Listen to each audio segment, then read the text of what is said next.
ৰাজ্যসভাত BPF দলে আসন বিচৰা নাই আৰু BPF দলৰ তেনেকুৱা কোনো প্ৰস্তাৱো নাই। কংগ্ৰেছ দলে সমূহীয়া প্ৰাৰ্থী নিদিয়ে তেতিয়াহ'লে আমাৰ সিলেকশ্যনটো ইজি হ'ব। আমি দুখন আসন ভাৰতীয় জনতা পাৰ্টীয়ে প্ৰতিদ্বন্দ্বিতা কৰিব, কিন্তু যদি কংগ্ৰেছ দলে সমূহীয়া প্ৰাৰ্থী দিয়ে তেতিয়াহ'লে বিজেপিয়ে হয়তো একেবাৰে বিজেপিৰ মানুহ নিদি কাৰ্যকৰ্তা নিদি আমিও হয়তো সামাজিক বা অৰাজনৈতিক এনেকুৱা ধৰণৰ কথা চিন্তা কৰিব লাগিব। জিলা সভাপতিসকলে ইলেকশ্যন নেখেলাটো আমি বিচাৰোঁ। ভূপেন বৰা আৰু সঞ্জু বৰুৱাই যোগদান কৰিব। ৰাহুল গান্ধীক অনুৰোধ কৰিম যে আপুনি বিজেপিক বিৰোধিতা কৰক, কিন্তু আপুনি দেশক বিৰোধিতা নকৰিব। ভাৰতীয় জনতা পাৰ্টীৰ নিৰ্বাচনী কমিটিৰ বৈঠক অনুষ্ঠিত হয় আৰু নিৰ্বাচনী কমিটিয়ে প্ৰস্তাৱিত ৰাজ্যসভাৰ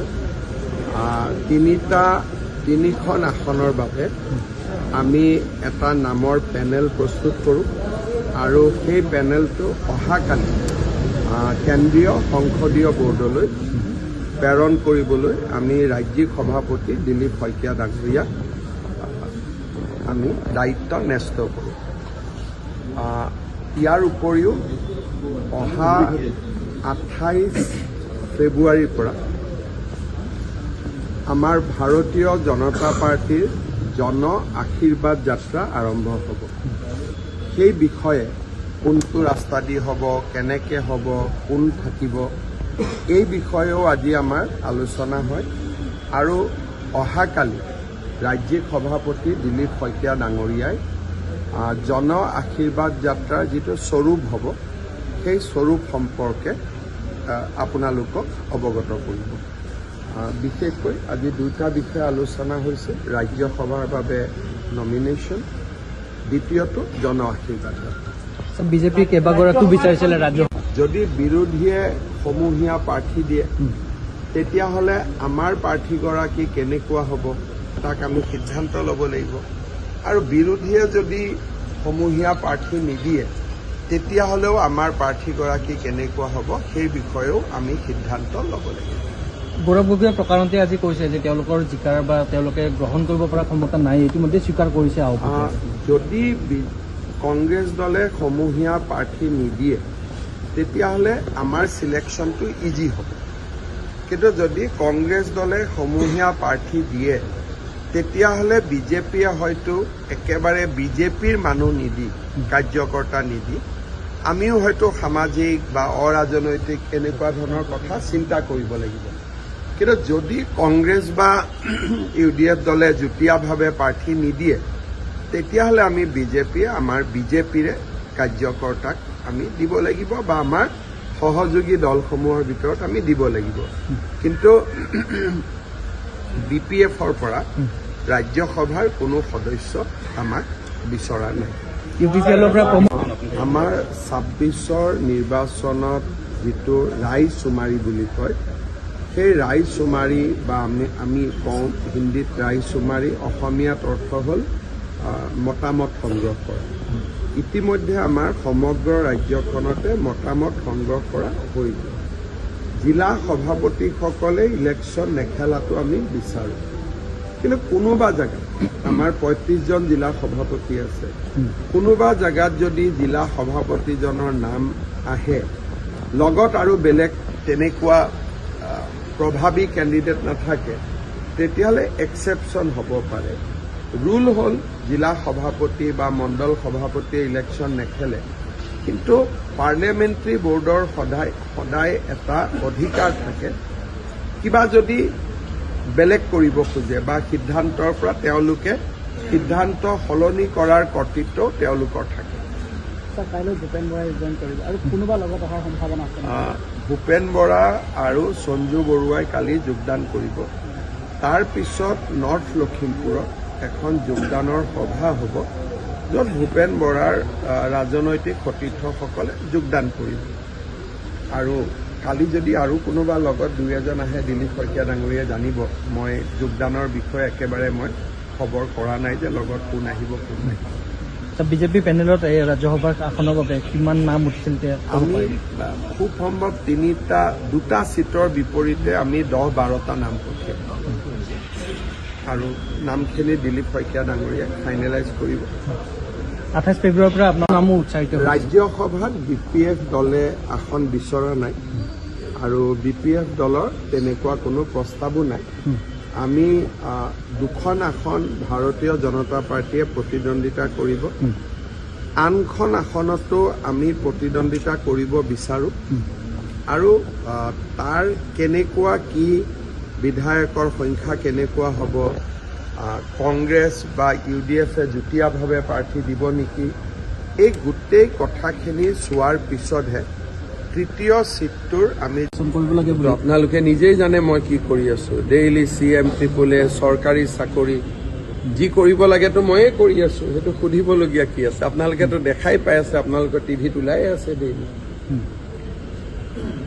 কিন্তু পাকিস্তানটোতো পাকিস্তানেই না, সেইটো কেনেকে এৰিব আপুনি? প্ৰিয়ংকা গান্ধীক কোৱা হৈছিলে যে এপিছড 2ৰ কথাও CM ছাৰে কৈছে, তেখেতে তেতিয়া কৈছে যে পাকিস্তানৰ লিংকটোৰ বাহিৰে গৌৰৱ গগৈ হিমন্ত বিশ্ব শৰ্মা ডাঙৰীয়াক সুধিব লাগে যে উন্নয়নৰ বাবে কি কৰিছে। উন্নয়নৰ বাবে কি? ভাস্কৰ বৰ্মা সেইটো কালি গুৱাহাটী এয়াৰপৰ্ট যোৰহাট ফ্লাইঅভাৰ, এতিয়াতো মানুহে কৈছে উন্নয়নেই নালাগে বুলি কংগ্ৰেছে কৈ আছে। উন্নয়নৰ কথাত বিজেপিক নোৱাৰে, চাকৰিত নোৱাৰে, লোনত নোৱাৰে, আইন শৃংখলাত নোৱাৰে, শান্তিত নোৱাৰে, দুৰ্নীতিত নোৱাৰে। টকা নোখোৱাকৈ 1,60,000 অসমত চাকৰি হ'ব পাৰে নেকি? এতিয়া তেওঁলোকে আমাক অভিযোগ কৰিব কোনোতো ইছ্যুৱেই নাই। তেওঁলোকৰ হাতত কোনটো ইছ্যু আছে কওক আপোনালোকে? একোটো ইছ্যু তেওঁলোকৰ হাতত নাই। সেইকাৰণে যদি তেওঁলোকে কিবা প্ৰিয়ংকা গান্ধীক ভুল কৰি কয়, আপোনালোকে শুদ্ধ কৰি দিব না যে মেডাম কংগ্ৰেছৰ দিনততো 15,000 10,000 চাকৰি হয়, তাকো ৰাকেশ পালে পইচা খাই দিয়ে। বিজেপিৰ দিনতো এইবোৰ একো হোৱা নাই। আপোনালোকেতো মোৰ হৈ উত্তৰটো দিব পাৰে, দেখা কথাখিনিতো আপোনালোকেও ক'ব পাৰে, নোৱাৰে জানো? নোৱাৰে। মই দেখাটো কওক, নেদেখাটো নালাগে বাৰু। তো মই ক'ব নাপায়, কিন্তু বিৰোধী দলৰ ছিটৰ কাজিয়া কিয় হৈ আছে? সেই কাজিয়া হৈছে মিয়া মুছলমান থকা ছিটকেইটা কোনে লয়। তেওঁলোকৰ কাজিয়াৰ কাৰণটো বৰ দুখ লগা। যোৰহাটৰ ছিট কোনে ল'ব তাৰ কাৰণে কাজিয়া লগা নাই, ডিব্ৰুগড়ৰ ছিট কোনে ল'ব তাৰ কাৰণে কাজিয়া লগা নাই। তেওঁলোকৰ কাজিয়া লাগিছে দলগাঁও কোনে ল'ব, হিং কোনে ল'ব, জনিয়া কোনে ল'ব, গোৱালপাৰা পূব কোনে ল'ব, বীৰসিং জৰুৱা কোনে ল'ব। ই কি প্ৰমাণ কৰে যে মই যে আজি ইমান দিন কৈ আছো যে কংগ্ৰেছে হওক অখিল গগৈয়ে হওক তেওঁলোকৰ একমাত্ৰ ইচ্ছা হ'ল মাইনৰিটি ছিটত ইলেকশ্যন খেলা। আজি কাজিয়াখন কিয় লাগি আছে? যোৰহাট শিৱসাগৰৰ কাৰণেতো কাজিয়া লগা নাই, ইয়ক মৰিয়নিৰ কাৰণেতো কাজিয়া লগা নাই। কাজিয়াটো লাগি আছে বীৰসিং জৰুৱাত কোনে খেলিব, দলগাঁৱত কোনে খেলিব, হিঙত কোনে খেলিব, জনিয়াত কোনে খেলিব, গোৱালপাৰা পূবত কোনে খেলিব। এইটো আমাৰ বাবে এটা দুখৰ কথা হয়নে নহয় যে তাৰমানে তেওঁলোকৰ কাজিয়াৰ কাৰণ কি হ'ল মাইনৰিটি ছিট। তাৰমানে দুইটা দলৰ কাৰণে মাইনৰিটি মানুহখিনি হ'ল ভোট বেংক।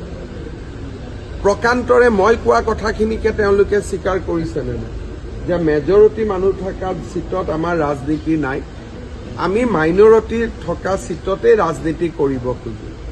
এইটোৰে নাম তুষ্টিকৰণৰ ৰাজনীতি হয় নে নহয়? এইটোৰে নাম ভোট বেংকৰ ৰাজনীতি হয় নে নহয়? এই একে কথাখিনি যদি মই কওঁ তেওঁলোকে আকৌ মোৰ ওপৰত কেছ কৰি দিয়ে। কিন্তু কৰিতো এইটো কামেই আছে, নহ'লে কাজিয়া কিয় লাগিছে? শিৱসাগৰ ছিট লৈতো কাজিয়া লগা নাই, মৰিয়নি ছিট লৈতো কাজিয়া লগা নাই, ডিমৌ ছিট লৈতো কাজিয়া লগা নাই। কাজিয়া লাগি আছে দলগাঁও, গোৱালপাৰা ইষ্ট, জনিয়া, ঢিং, বীৰসিং জৰুৱা, বিন্নাকান্দি, এইবিলাক ছিট লৈহে কাজিয়া লাগি আছে। আপোনালোকে পুৰা কথাখিনি ৰাইজক আপোনালোকে পুৰা কথাটো কোৱা নাই। ৰাইজক কৈছে ছিটৰ কাজিয়া, সেইটো ভুল। কাজিয়াটো হৈছে মাইনৰিটি ছিটক লৈ, সেইটো হ'ল শুদ্ধ। অখিল গগৈ ছাৰ কিন্তু ডেডলাইন দিবলগীয়া হৈছে কংগ্ৰেছক। সেইটোকে কোনো নাই যে মাইনৰিটি চিট কেইটালৈ তেওঁলোকে কাজিয়া পেচাল কৰি থাকিব, তাত ডেডলাইন ওলাব, নট ডেডলাইন ওলাব, লাষ্টত মিলিও যাব, কাৰণ তেওঁলোকৰ চবৰে লক্ষ্যটো সেই 22টা চিটেই না। গতিকে লাষ্টত গৈ গৈ গোটেইকেইজন মিলিও যাব, বাকী তেওঁলোকৰতো বাকীতো কোনো অপশ্যনো নাই নে আছে কিবা অপশ্যন? এইটোৱে কাজিয়া। কালি প্ৰিয়ংকা গান্ধী আহি গ'ল ৰাজীৱ ভৱনৰ পৰা, এতিয়া ভিতৰৰ পৰা খবৰ আহিছে যে গৌৰৱ গগৈক ধমক দি গৈছে ভূপেন বৰাক কিয় যাবলৈ দিয়া। মই জানাত মোৰ লগত এখন কাগজ আছে, কিমান দূৰ সঁচা মিছা মই চাব লাগিব। জিতেন্দ্ৰ সিঙে গৌৰৱ গগৈক এখন চিঠি দিছিলে যে 3জন কাৰ্যকৰী সভাপতিৰ মাজত অসমখন সংগঠন কৰাৰ কাৰণে ভগাই দিব লাগে। কিন্তু আমাৰ গৌৰৱ গগৈ ডাঙৰীয়াই এই কথাটো আমাৰ জিতেন্দ্ৰ সিঙৰ কথাটো তেওঁ নামানিলে। মোৰ হাতত অৰ্ডাৰখন আছে, মই দেখুৱাইছোঁ লগত আছে। তেওঁলোকে অৰ্ডাৰ দিছিলে যে জাকিৰ চিকদাৰে মানকাছাৰ চাব, ধুবুৰী চাব, গোৱালপাৰা চাব, বঙাইগাঁও চাব, বৰপেটা, কোকৰাঝাৰ, চিৰাং, বাক্সা, তামুলপুৰ, বজালী, ওদালগুৰি, দৰং। ৰজনীনা তিৰ্কীয়ে চাব গোলাঘাট, যোৰহাট, মাজুলী, শিৱসাগৰ, চৰাইদেউ, ডিব্ৰুগড়, তিনিচুকীয়া, শোণিতপুৰ, ধেমাজি, বিশ্বনাথ, নৰ্থ লখিমপুৰ। আৰু প্ৰদীপ চৰকাৰে চাব Dima Hasao, east Karbi Along, west Karbi Along, Morigaon, Nagaon, Hojai, Guwahati city, Kamrup, Karimganj, Hailakandi, Cachar. ইয়াৰ কপি কাক দিছিলে? PCC president, CLP leader, AICC, MP, MLA, working president, VP, DCC, BCC চবকে দিলে। কিন্তু এই অৰ্ডাৰটো গৌৰৱ গগৈ ডাঙৰীয়াই প্ৰকাশ কৰি নিদিলে। তাকে লৈও কালি তেওঁলোকৰ ভিতৰতে প্ৰিয়ংকা গান্ধীৰ উপস্থিতিটো এই বিষয়টোলৈও কাজিয়া পেচাল হৈছে। আৰু ৰাতি 3টালৈকে কাজিয়া মিলাওঁতেই সময় গ'ল। আপোনালোকে যে কৈছে 3টালৈকে কাম কৰিছে, 3টালৈ কাম কৰা নাছিলে, 3টালৈ 2-3খন কাজিয়া মিলাওঁতে তেওঁলোকৰ 3টা বাজি গ'ল। নহ'লে এইকেইজন মানুহক লগ কৰোঁতেতো আধা ঘণ্টাতে হৈ যায়। সেইটো কাৰণেহে ইমান ৰাতি হ'ল। মোৰ বেয়াও লাগিছে যে প্ৰিয়ংকা গান্ধীয়ে ইয়াত আহি পেলাই কাজিয়া মিলাবলগীয়া হৈছে। ভাল নালাগে দিয়কচোন। প্ৰিয়ংকা গান্ধীক আমি সুধিছিলোঁ যে পাকিস্তানৰ লগত গৌৰৱ গগৈৰ যিটো লিংকৰ কথা, সেই প্ৰসংগত তেওঁক সোধোতে তেওঁ কৈছে যে মুখ্যমন্ত্ৰীগৰাকীয়ে এতিয়া যুৱ প্ৰজন্মৰ সংস্থাপনৰ বিষয়ে সোধক আৰু যুৱ প্ৰজন্মই উন্নয়নৰ কাৰণে অসমৰ কাল यूथ कांग्रेस ने AI समिट में जो काम किया ये पूरा भारतवासी को लज्जित किया। 80 देशों का रिप्रेजेंटेटिव था और बहुत बड़ा ये सेमिनार थे। यूथ कांग्रेस का लोग गंजी उतार के वहाँ में हल्ला सिल्ला किया, देश को लज्जित किया और बाद में ये पता चला कि ये लोगों को राहुल गांधी ने भेजा था। तो राहुल गांधी का काम क्या है? हर मंच में भारत को लज्जित करवाना, भारत को नीचे दिखाना। भारतवासी ये देख रहा है और इसीलिए भारतवासी कभी राहुल को क्षमा नहीं करते। काली आमार नतुन दिल्ली आर्टिफिशियल इंटेलिजेंसर ওপৰত এখন আন্তঃৰাষ্ট্ৰীয় বৈঠক হৈ আছিল। 80খন ৰাষ্ট্ৰৰ তাত প্ৰতিনিধি আছিলে, ৱৰ্ল্ড বেংক, গুগল, মাইক্ৰ'ছফ্ট চব আছিলে। তাতে ইউথ কংগ্ৰেছৰ 15-20 জন ল'ৰাই গেঞ্জি খুলি এক প্ৰকাৰ খালী গাৰে এই কনফাৰেন্সখনৰ ভিতৰত প্ৰৱেশ কৰে। ভাৰত মণ্ডপত থকা যিবিলাক হাউচিং চাফা কৰে বা সহায় কৰে গোটেই কৰ্মচাৰীবিলাকে তেওঁলোকক ধৰি লয় যে তহঁতি দেশক কিয় বদনাম কৰিব আহিছ। কোনে তেওঁলোকক ধৰিলে? হাউচিং বা যিবিলাক আমাৰ ৰেষ্টুৰেণ্টত কাম কৰে বা আমাৰ ছিকিউৰিটিত কাম কৰে তেওঁলোকে ধৰিলে। অৰ্থাৎ আজি আৰ্টিফিচিয়েল ইণ্টেলিজেন্স এটা টান ছাবজেক্ট, কিন্তু সাধাৰণ মানুহেও বুজি পায় যে এইটো দেশৰ কাৰণে ইম্পৰ্টেণ্ট, কিন্তু যুৱ কংগ্ৰেছে বুজি নাপায়। ৰাহুল গান্ধীৰ কামেই হৈছে যে ভাৰতক ৰাষ্ট্ৰীয় আৰু আন্তঃৰাষ্ট্ৰীয় পৰ্যায়ত কেনেকৈ ভাৰতৰ শিৰ তেওঁ নত কৰোৱাব পাৰে, ভাৰতক কেনেকৈ লজ্জিত কৰিব পাৰে। আমি সমগ্ৰ ঘটনাক গৰিহণা দিছোঁ আৰু ৰাহুল গান্ধীক অনুৰোধ কৰিম যে আপুনি বিজেপিক বিৰোধিতা কৰক, কিন্তু আপুনি দেশক বিৰোধিতা নকৰিব। ঠিক আছে, হ'ব ছাৰ।